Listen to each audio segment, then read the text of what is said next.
Hello and welcome to the Global Market Wrap. A quick heads up before we start. Your usual host is down with a cold this week, so I'm filling in as the substitute reader. The notes are all his. The voice is just borrowed for the week. He says get plenty of rest, and so should you. And the usual disclaimer. This show is a personal investing journal and a market recap, not investment advice. Please make your own decisions. Here is the week in 3 lines. The PSEi gained 1.59% on the week to close at 6,286.70, its second straight weekly advance. June inflation cooled to 6.4%, but core inflation accelerated to 4.4%, a 31-month high. And the U.S. aid agency MCC approved a $60 million grant for Philippine power sector reform. Let's walk through the week as a chain of cause and effect. Monday through Wednesday, the index extended a 6-day winning streak.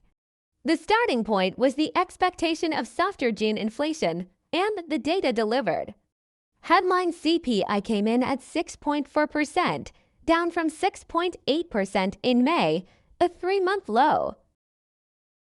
When oil comes down, transport costs fall, inflation expectations fall, and Philippine stocks get bought.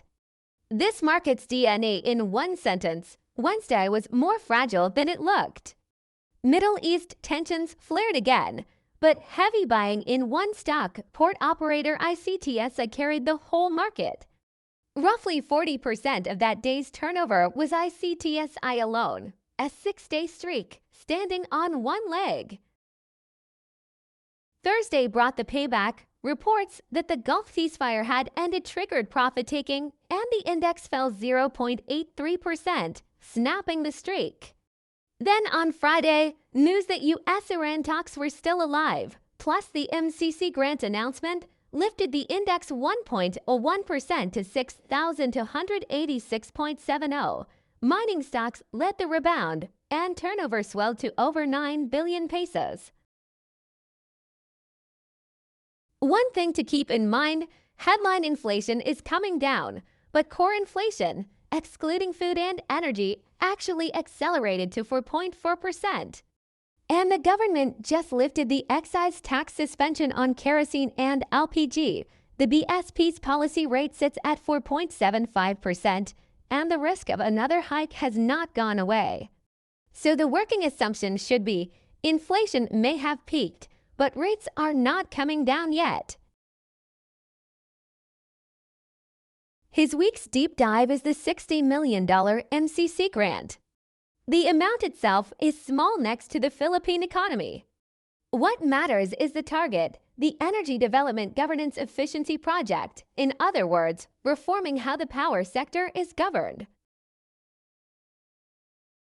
Philippine electricity is among the most expensive in Asia, and in June CPI, electricity was up 12% year-on-year. Behind that are structural problems, distribution losses, regulatory inefficiency, and near-total dependence on imported fuel. This is a country that imports 98% of its crude from the Middle East and declared a national energy emergency back in March. The MCC program goes after the governance layer of that problem. It won't lower anyone's electricity bill tomorrow. But if regulation becomes more transparent, you get a re-rating story for power utilities, and over the long run, a competitiveness story for manufacturing investment.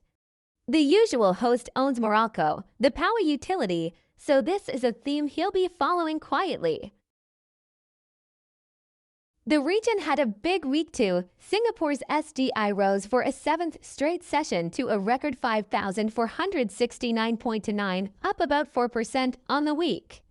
Hong Kong's Hang Seng also gained about 4%, its best week in 9 months, on renewed appetite for mainland internet names.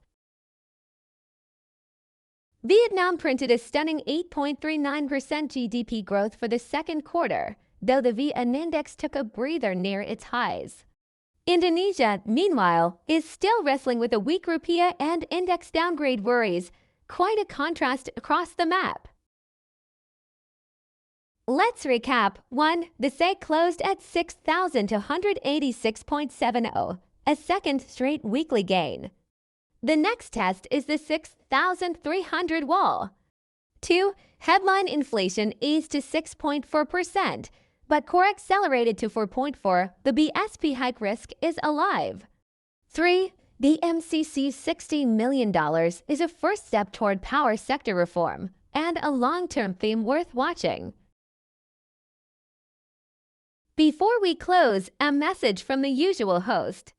He says the best news of his week wasn't the index or the grant, it was BDO, one of his core holdings, finally crawling back above his average cost.